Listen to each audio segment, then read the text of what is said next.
Bueno, qué alegría de estar de vuelta con ustedes. Hemos estado fuera un año trabajando en África, sobre todo, como una extensión de esta familia de la iglesia aquí, de la comunidad. Y tenía unas reuniones en Santa Cruz y decidí, tenía que venir, aunque por un solo día. Vamos a estar un poco más tiempo en el campamento de carnaval, en el puente en febrero. Entonces Debbie y yo vamos a estar y así vamos a tener un poco más de tiempo. Pero qué lindo poder estar con ustedes este día. Siempre oramos por ustedes, por la iglesia, por sus familias, por sus matrimonios, por sus hijos, por los nietos.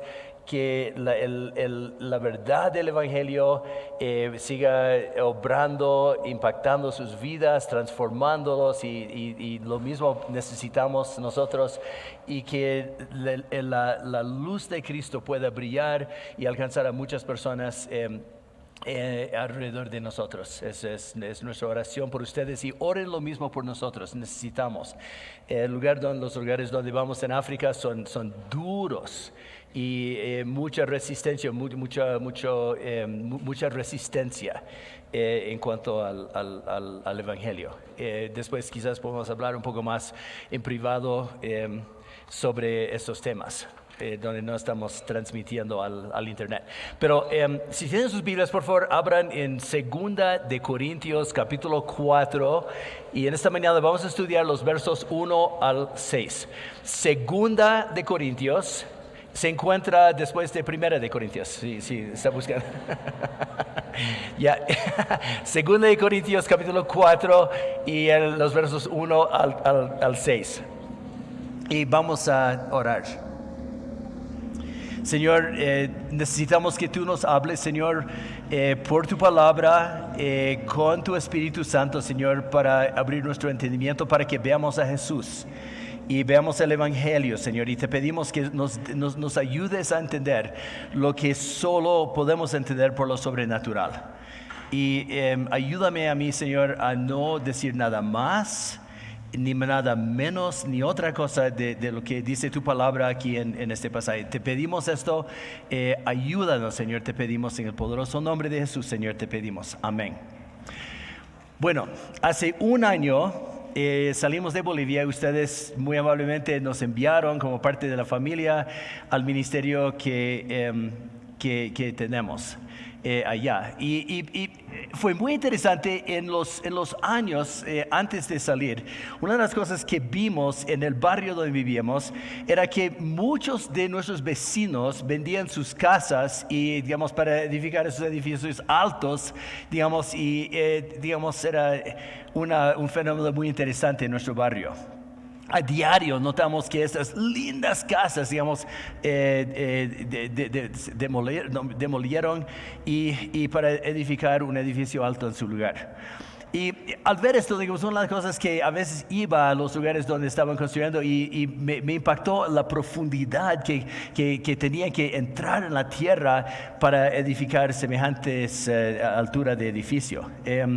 Cuanto más alto el edificio que construyeron, más profundo tenían que cavar para poner un buen cimiento. Y de hecho lo que vi, lo que aprendí es que se ve que el cimiento de un edificio, cuando el edificio está terminado, no se ve el cimiento, ¿no es cierto? No se ve. Pero sin duda es la parte más importante del edificio, porque le das estabilidad contra cualquier cosa de tormentas, inundaciones, terremotos, todas esas cosas. El cimiento es lo que da firmeza al edificio para no hundirse, para que no se raje con el pasar de los años. ¿Ya? Simplemente menciono eso para decir que lo mismo sucede en nuestras vidas en Cristo.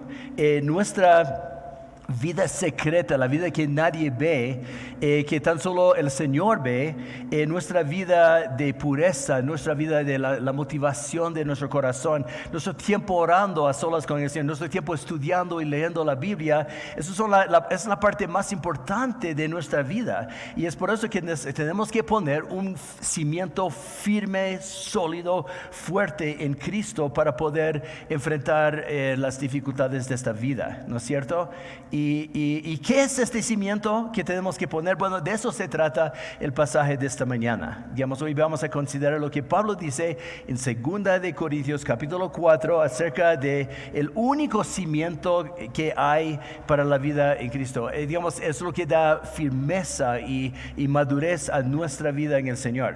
Pablo habla una y otra vez sobre la necesidad de basar nuestra vida en Cristo. En el Evangelio de Cristo.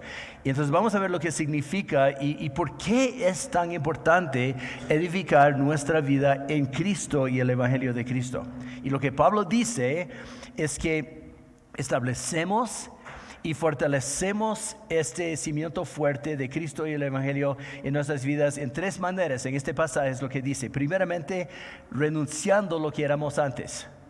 Y es la primera cosa que tenemos que hacer para establecer un cimiento firme y fuerte en Cristo, en el Evangelio. La segunda cosa es aferrándonos a Cristo y la segunda cosa es viviendo para Cristo. ¿Ya? Entonces veamos lo que Pablo dice aquí en 2 de Corintios 4, 1 al 6. Dice así: por tanto, puesto que tenemos este ministerio, según hemos recibido misericordia, no desfallecemos.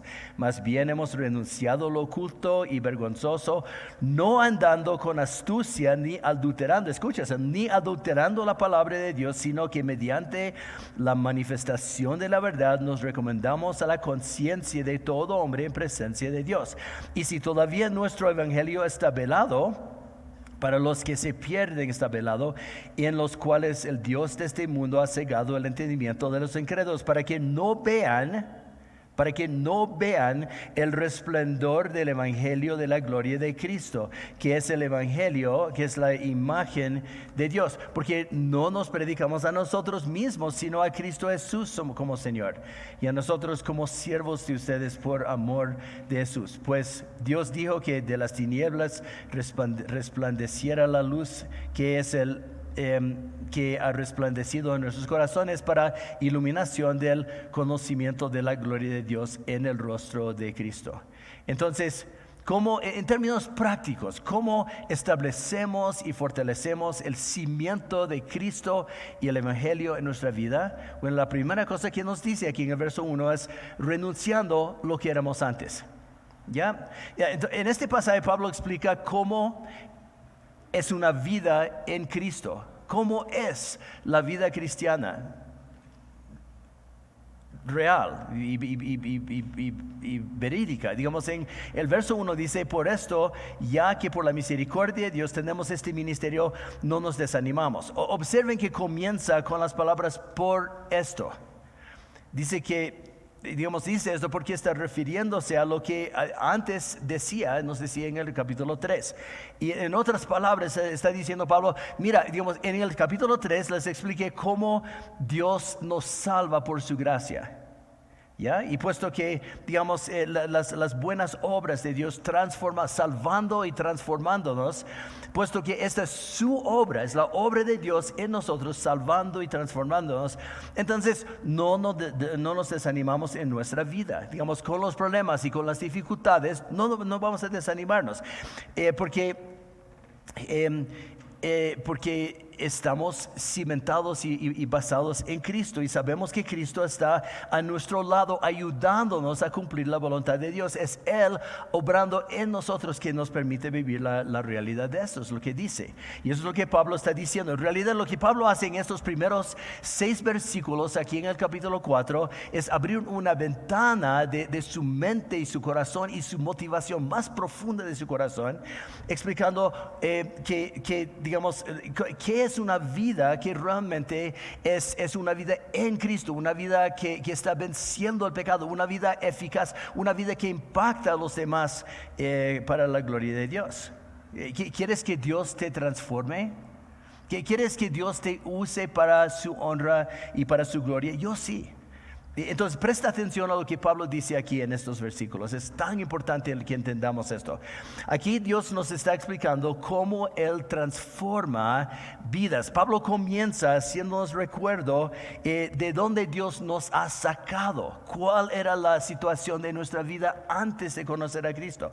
Y en el verso 3 dice, Pablo describe la situación del hombre y la mujer, del joven que no tiene a Dios en su vida. Y dice, Pero si nuestro evangelio está encubierto, lo está para los que se pierden. Está hablando de la persona que sin Cristo está perdida. Y sigue el verso 4 explicando cómo es esta condición. Dice, el Dios de este mundo, es decir, Satanás, ha cegado la mente, dice, de los incrédulos para que no vean la luz del glorioso evangelio, el cual es la imagen de Dios. ¿Ya? Entonces lo que ha pasado es que el enemigo de nuestras almas ha tapado las mentes de las personas que no están en Cristo. Ahora, ¿notaste la palabra clave aquí? En el verso 2 dice, es encubierto. ¿Ya? Literalmente la palabra es un velo, ¿ya? En el verso 3 y en el capítulo 3 Pablo explicó que la gente en el tiempo de Moisés, eso es lo que él explica en el capítulo 3, que la gente en el tiempo de Moisés tenía sus mentes adormecidas, literalmente insensibles, por un velo que tapaba los ojos de su entendimiento. Y ahora aquí en 4.3 Pablo afirma que esta sigue siendo la realidad en el mundo actual, en la vida de cada persona que no conoce a Cristo. Antes de conocer a Cristo, estoy seguro que tú tenías la misma experiencia que yo, que leíamos la Biblia, pero no la entendíamos. Y concluí que era un poco aburrida este libro porque no comprende comprendo lo que dice. Y piensa en tu vecino, que cuando le hablas de Cristo, no respondes, que no cree, porque hasta ahora no ha entendido el mensaje, no entiende el peligro de su situación eterna delante de Dios en el cual se encuentra. Le has hablado lo más claro que puedas, pero sigue sin responder. ¿Por qué?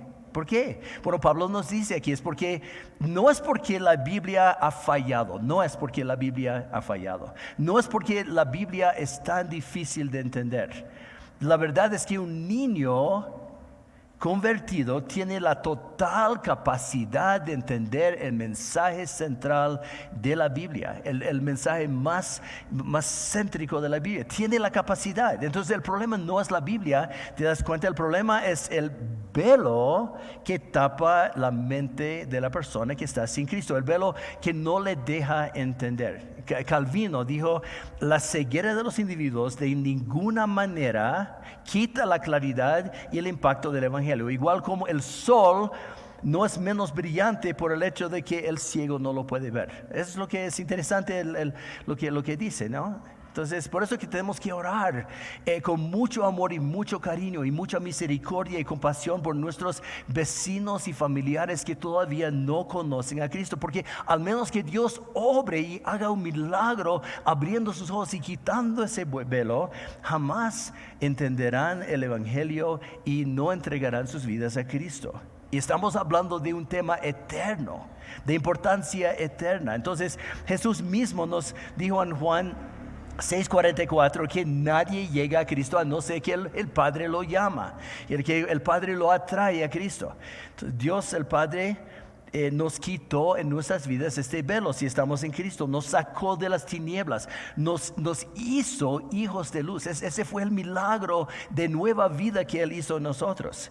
Se dan cuenta la profundidad del amor y la misericordia de nuestro Padre haciendo esto en nuestras vidas, sacándonos de ese problema eterno. Estaría yo todavía con este velo sobre los ojos, si no fuera por la misericordia y el amor de Dios en mi vida. Y tú puedes decir lo mismo en tu vida. Estaríamos totalmente ciegos a nuestro pecado y perdición.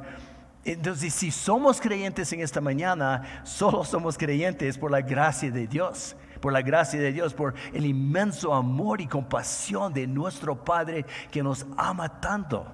Pero no podemos dejar el asunto ahí, porque Dios nos dice aquí que nos salva con un propósito. Nos salva con un propósito, y ese propósito es transformarnos y hacernos como Cristo. Las buenas noticias, las hermosas noticias es que Dios nos toma donde estamos en nuestra vida tal cual somos, sin la necesidad de transformar, de cambiar, de mejorar todas las cosas, no es el punto de conversión. Yo tengo que mejorar las cosas de mi vida para que Dios me acepte. Este no es el cristianismo bíblico, para nada. Dios nos acepta tal cual somos, en nuestro pecado, en el lío de nuestra vida. Pero nos ama demasiado como para dejarnos en este lugar.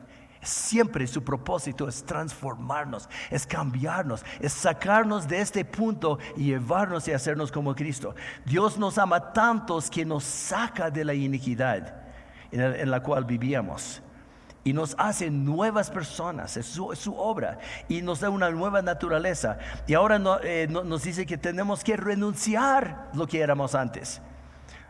Tenemos que rechazar y apartarnos del pecado. Esa es una decisión cada día, cada momento que tenemos que, frente a la computadora, frente al celular, frente a una situación, frente a Dios, tenemos que siempre estar renunciando lo que éramos antes, rechazando y apartándonos del pecado. Es nuestra decisión diaria y momento tras momento delante del Señor, si estamos en Cristo, dejando lo oculto y lo vergonzoso, dice Pablo, para vivir de una manera diferente, para vivir una vida que agrade al Señor, de una manera que refleja a Cristo en nuestras vidas.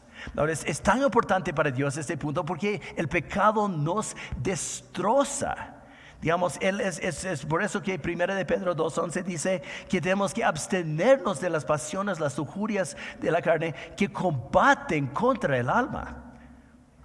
Combaten contra el alma. Dios es radical, llamándonos a una vida diferente, a luchar contra el pecado en nuestras vidas. El punto es que el pecado es sumamente peligroso. Causa tanto daño en nuestras vidas, en nuestros matrimonios, con nuestros hijos, en nuestra vida, el testimonio. Todo lo que somos en la iglesia daña, lastima y mata.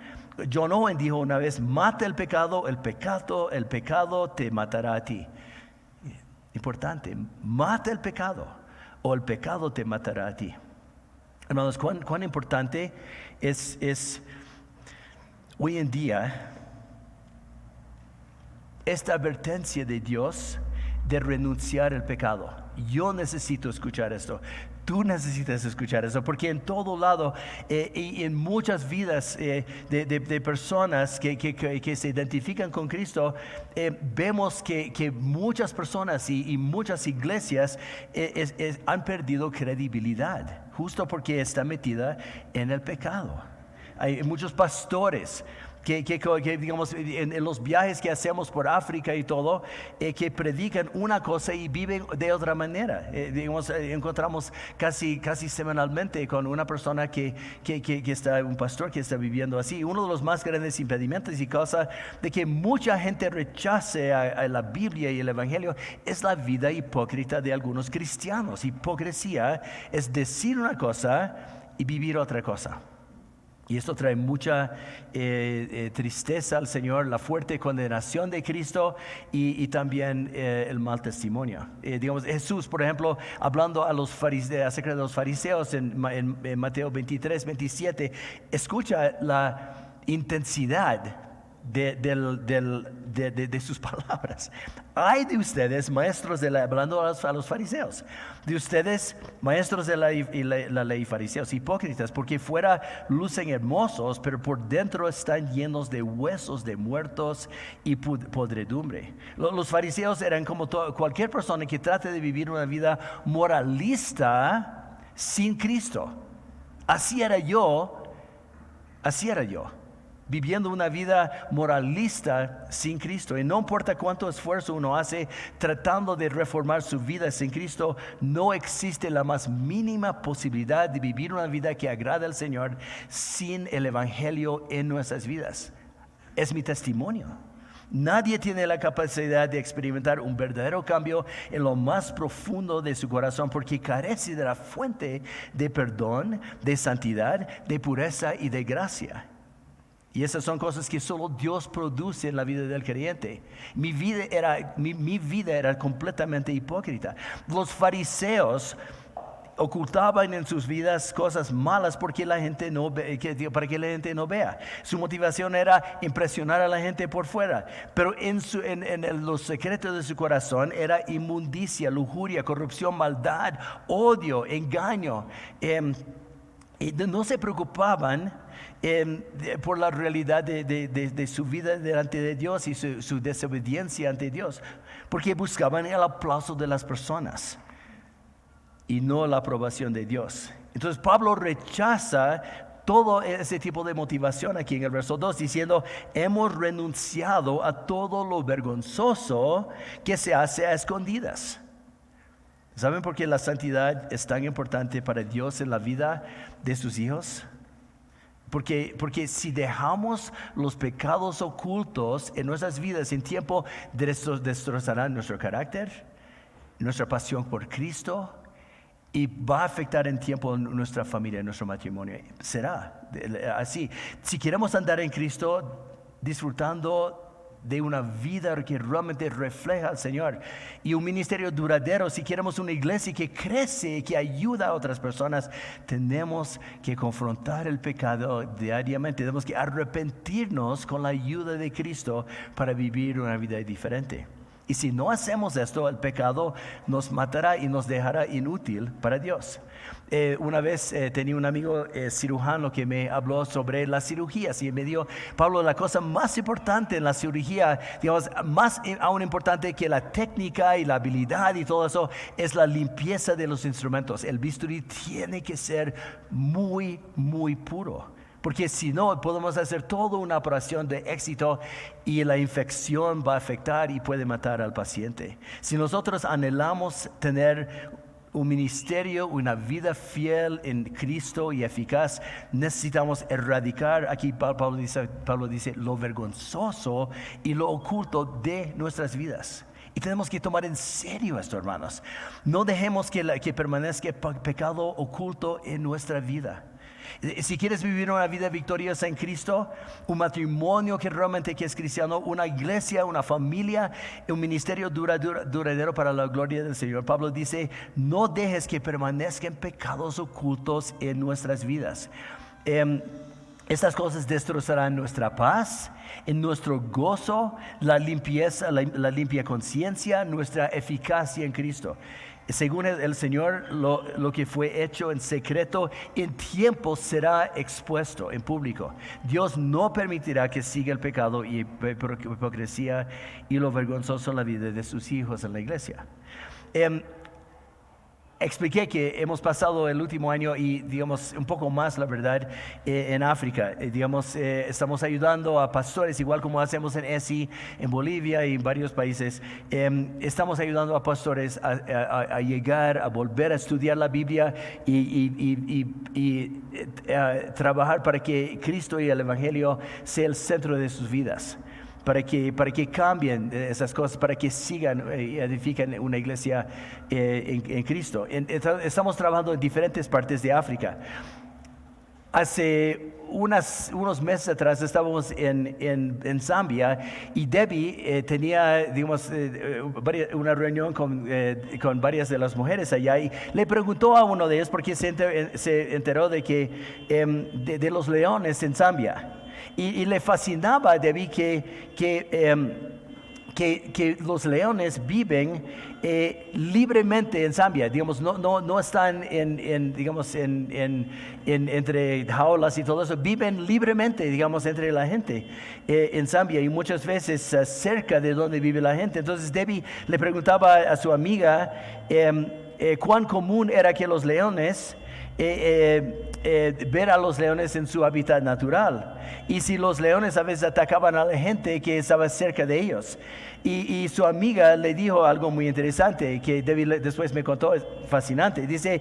Le dijo así: sí, tenemos los leones cerca, siempre los vemos, a menudo los vemos, y dependiendo de donde uno vive, pero generalmente los leones no nos atacan a nosotros porque sabemos mantener nuestra distancia. Dijo: solo atacan a ustedes los extranjeros, porque ustedes no los respetan. Y luego añadió, díjoles algo que nunca entenderé de ustedes los extranjeros. Porque ustedes ven un león y se acercan, se emocionan y dicen, quiero sacar una foto. Y luego, se acercan para sacarle fotos y ahí es donde entran en la zona de peligro porque el león ataca y ha matado a mucha gente. Dice, para nosotros esta es una locura. Sabemos que los leones son peligrosos y así que mantenemos nuestra distancia y haciendo esto nos salvamos la vida y nos salvamos la vida de nuestros hijos. Hermanos, ¿cuántos de nosotros nos hemos metido en problemas porque tratamos de jugar con el pecado? Tratamos de acercarnos lo más que podamos al pecado, sin entrar, sin caer. Pero luego caemos en el pecado porque no supimos alejarnos del pecado. Como Pedro, nos creemos más fuertes de lo que somos. O por lo curioso, nos acercamos al peligro. Pero qué tontera, hermanos, porque el pecado es peligroso. Es más peligroso, Pablo dice, que un león. El enemigo es como un león rugiente y el diablo es astuto y su propósito es matarnos, es destruirnos, es sacarnos del camino para traer deshonra al nombre del Señor. Y es por eso que la Biblia nos dice que tenemos que renunciar el pecado, tenemos que huir del pecado, tenemos que cortar el pecado, tenemos que ser radical porque jamás seremos instrumentos eficaces en las manos del Señor si estamos metidos en pecado. Tenemos que renunciar lo que éramos antes. El Señor no usará un bisturí sucio. Eso depende de la seriedad con la cual nos acercamos en arrepentimiento y renunciando a esas cosas. Entonces, ¿cómo debemos establecer y fortalecer el cimiento fuerte y firme en Cristo y el Evangelio en nuestra vida? Primeramente, renunciando a lo que éramos antes.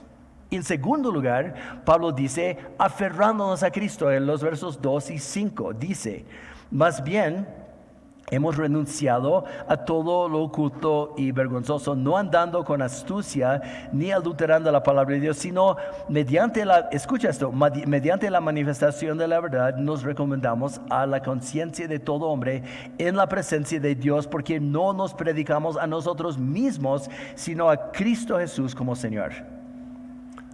¿Ven lo que Pablo está haciendo aquí? Él dice, una cosa hago, una sola cosa que voy a hacer y siempre y sin variar, solo voy a enfocarme en Cristo. Voy a predicar a Cristo, voy a vivir de Cristo, voy a depender de Cristo y no voy a predicar a mí mismo. No voy a predicar sobre métodos de crecimiento, no voy a predicar filosofías humanas. Voy a predicar a Cristo, voy a vivir, voy a depender de Cristo, voy a enfocarme en Cristo.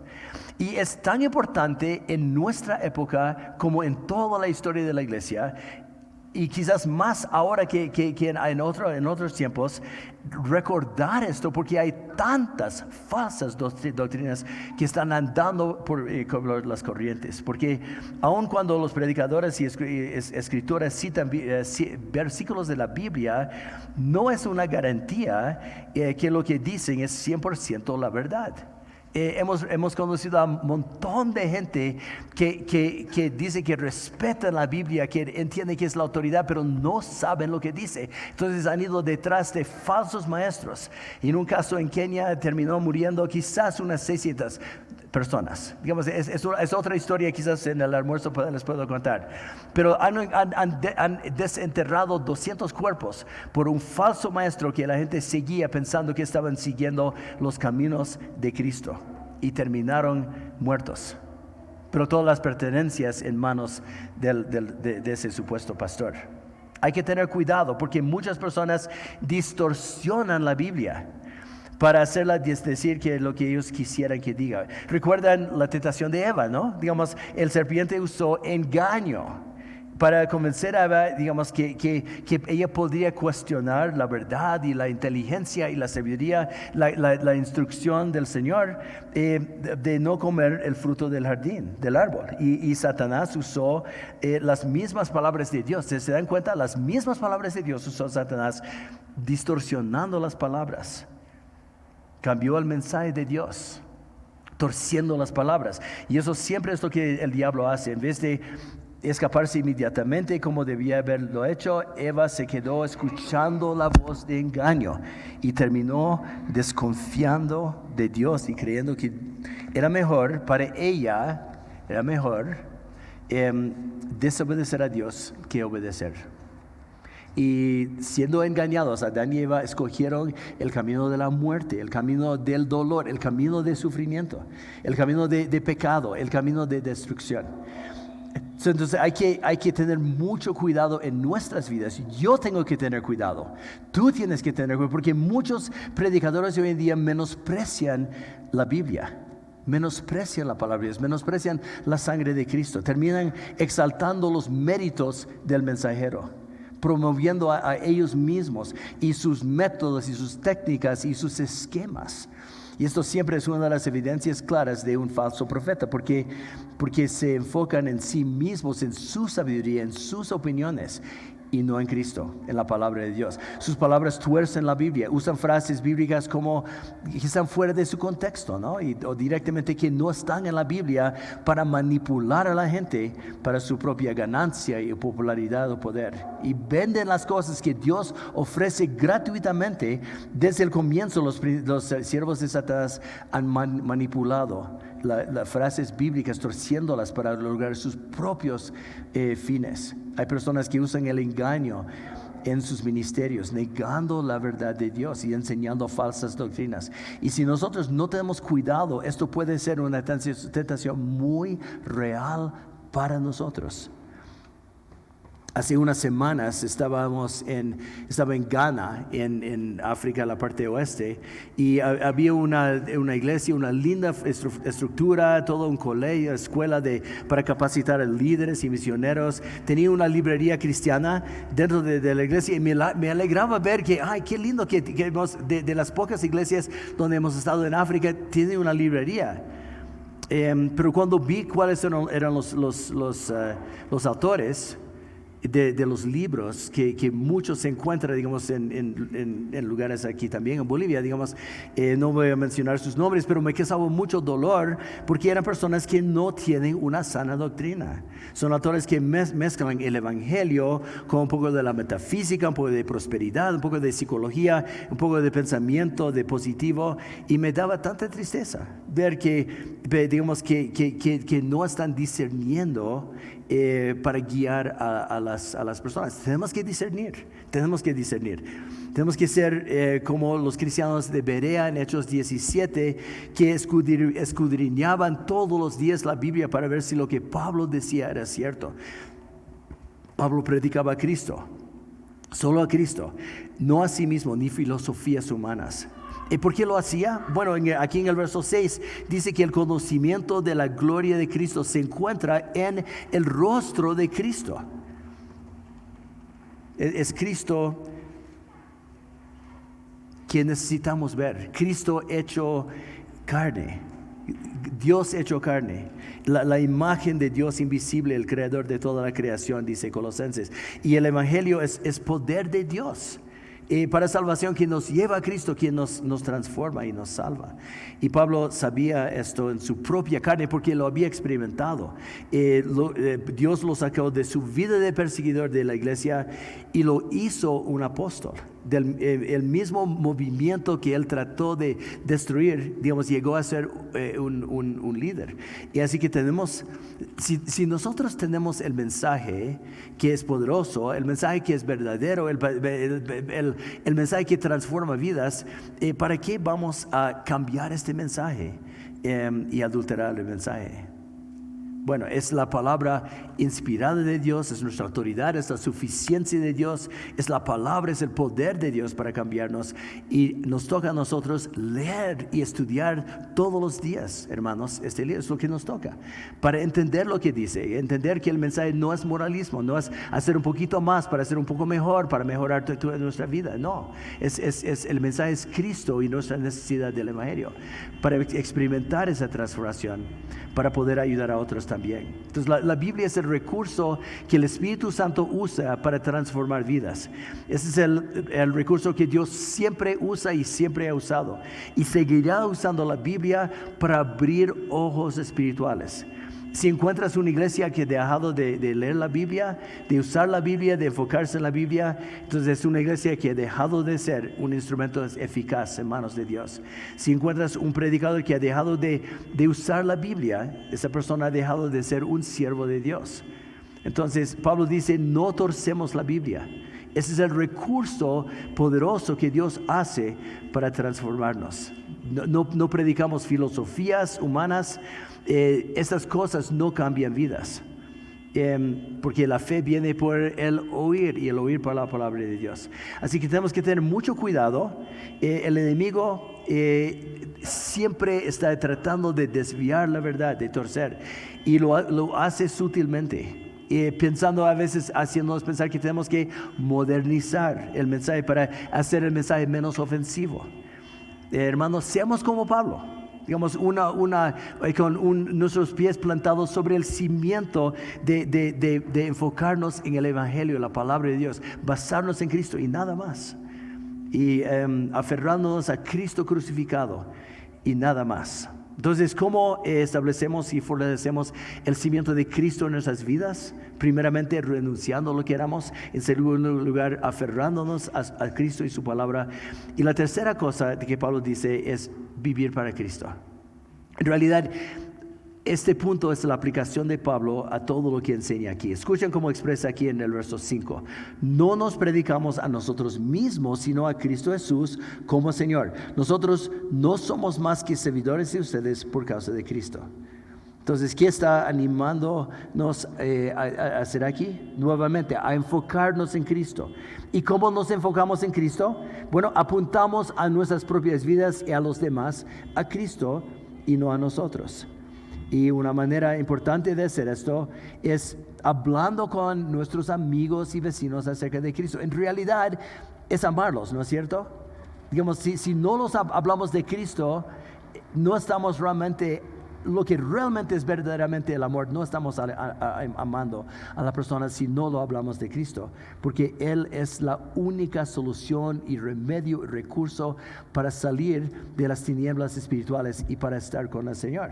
Entonces a veces la gente puede estar tentada a buscar respuestas en libros o cualquier cosa, pero digamos, hay que buscar lo que dice Dios en su palabra, ¿no es cierto? Apuntándolos a Cristo, a fijar sus ojos en el Señor.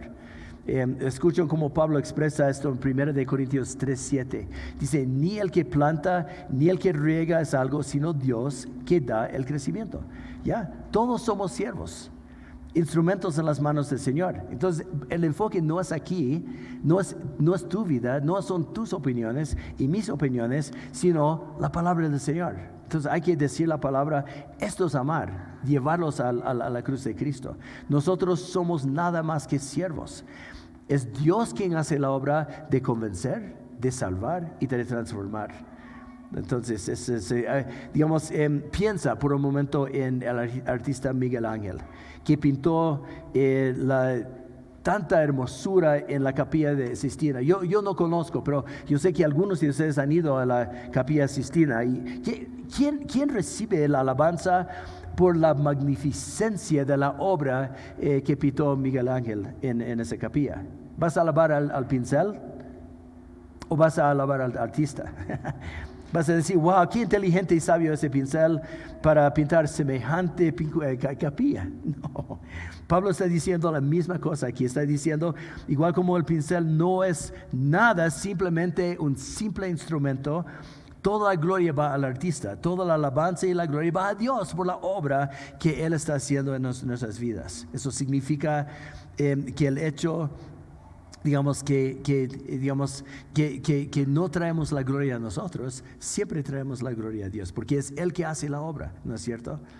Entonces, y nos llama entonces no solo, digamos, a compartir el Evangelio, sino realmente a también enseñar la verdad. Dice aquí en el verso, eso es lo que dice aquí en esos versículos, que Dios quiere que nosotros aprendamos a entender bien la palabra para poder enseñar la Biblia. El verso 2, al contrario, mediante la clara exposición de la verdad, nos recomendamos a toda conciencia humana en la presencia de Dios. Clara exposición significa una clara explicación de lo que Dios dice en su palabra. Y Pablo insiste en la importancia de interpretación correcta en 2 de Timoteo 2:15. Seguro que lo conocen por memoria.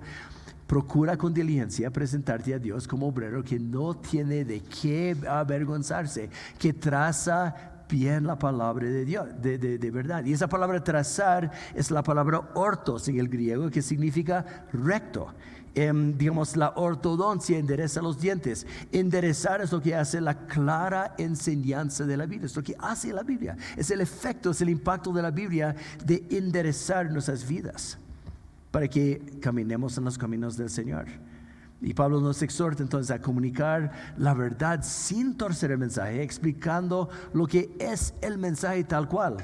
La tarea de cada cristiano, de ti y de mí, es estudiar la Biblia para entender correctamente lo que dice la Biblia, para experimentar la transformación del Evangelio y para poder enseñarla correctamente.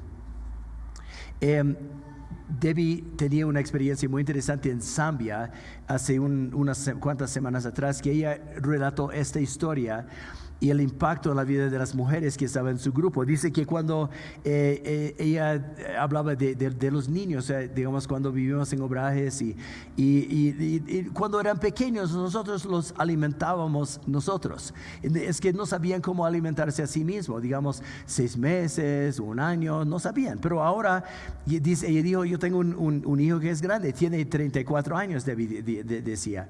Es más grande que yo, digamos, es lo que decía. Y entonces ella hizo la pregunta a las mujeres: ¿qué pensarían ustedes si vendrían a mi casa y me ven alimentando a semejante hombre de 34 años, poniendo la comida en su boca con la cucharita? Dirían que algo estaba sumamente mal en ese cuadro, ¿no es cierto? Pensarían ella dijo que pensaría que yo no cumplí mi tarea como madre porque nunca le enseñé a mi hijo a alimentarse a sí mismo, ¿no es cierto? Y luego continuó con ese pensamiento: pero hermanas, ¿cuántos de nosotros tenemos personas en nuestras iglesias que tienen 10, y escúcheme bien, que tienen 10 o 20 o 30 años en nuestras iglesias, pero no saben alimentarse a sí mismos con la palabra de Dios? A sí mismos con la palabra de Dios. Y dependen de la radio cristiana, y dependen de los cristianos en la tele, pero no leen la Biblia porque no saben cómo estudiarla por sí solas. No saben cómo discernir lo que dicen, escuchen lo que es correcto o lo que no es correcto. Son presas fáciles, hermanas, en nuestras iglesias para los falsos profetas, porque no saben lo que dice la Biblia, porque no están estudiando. Y diciendo esto, una de las hermanas de mi dijo que empezó llorando y diciendo: hermana, es exactamente la situación de mi iglesia.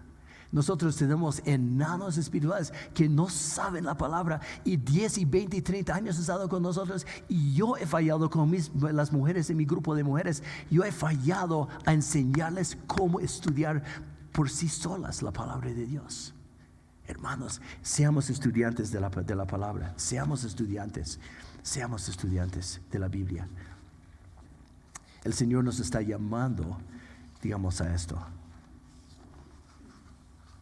Dios quiere que nosotros aprendamos a estudiar y entender su preciosa palabra. Al contrario, mediante la clara exposición de la verdad, nos recomendamos a toda conciencia humana en presencia de Dios.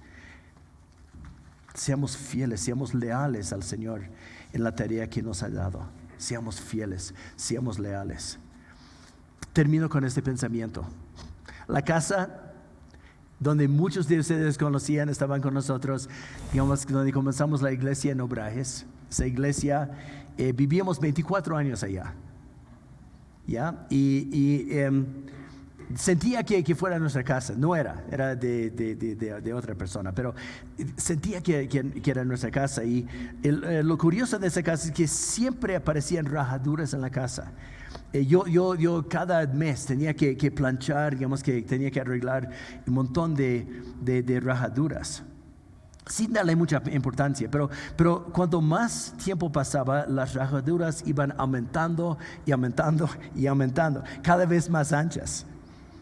Y ¿saben qué descubrieron cuando mandaron un técnico para revisar lo que pasaba con la casa?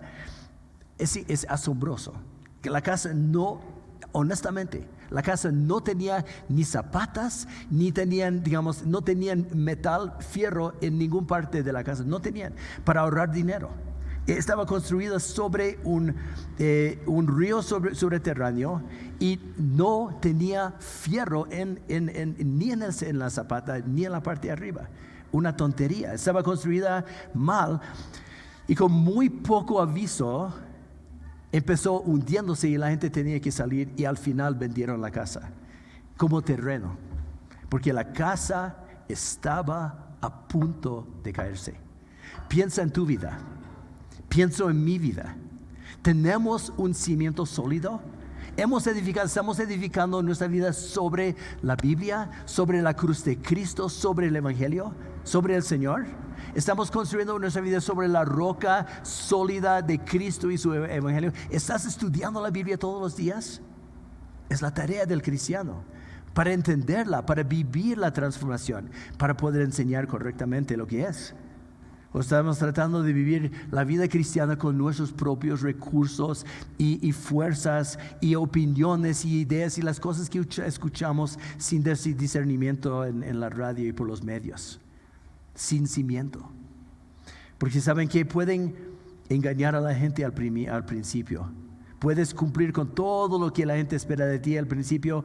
Tal vez nadie se da cuenta que tu vida no estaba fundada sobre Cristo, pero a lo largo del tiempo todos se darán cuenta. Porque las rajaduras serán cada vez más grandes, las incongruencias cada vez más notorias. ¿Por qué no entregues tu vida a Cristo hoy día? Te animo, si no estás en Cristo. Y si estás en Cristo, el compromiso de decir: Señor, yo voy a renunciar a lo que era antes. Voy a aferrarme a ti, Señor. Voy a vivir por la fe en ti. Animo que cierres tus ojos un momento, que hables con el Señor en el silencio de tu corazón. Habla con el Señor. Si en este día, si estás aquí y dices: Pablo, yo honestamente doy cuenta de que no estoy en Cristo, no tengo mi vida, no tengo ningún cimiento en Cristo, animo que hoy día sea el día de salvación para ti. Lo que tienes que hacer es reconocer que eres pecador, reconocer que el Señor es la única solución para la salvación de tu vida y de tu alma para la eternidad, y confiar en Cristo, confiar en su muerte en la cruz, que Él murió por ti para salvarte de ti mismo y salvarte de Satanás. Invitar que Él entre en tu vida para ser tu Salvador y para ser tu Señor. Por la fe decirle: Señor, entra en mi vida, sé mi Salvador y mi Señor. Y confiar en Él. Señor, quiero entregar este día en tus manos. Señor, ayúdanos. Necesitamos tu ayuda constantemente para vivir una vida que realmente es una vida en Cristo. Yo necesito tu ayuda, y mis hermanos necesitan tu ayuda. Entonces ayúdanos a realmente vivir en la fe y en Cristo, renunciando lo que tenía que quedar atrás. Ayúdanos, Señor, realmente a hacer esto y viviendo, confiando en ti, viviendo para ti, Señor. Necesitamos tu ayuda, necesitamos la ayuda de tu Espíritu Santo para hacer esta obra, transformando, convenciéndonos, Señor, y llevándonos a una vida que agrade al Señor, para la honra y para la gloria de tu gran nombre. Bendice a mis hermanos y hermanas, bendice sus vidas, sus familias, sus casas. Te pido todo esto en el poderoso nombre de Jesús, Señor, te pido.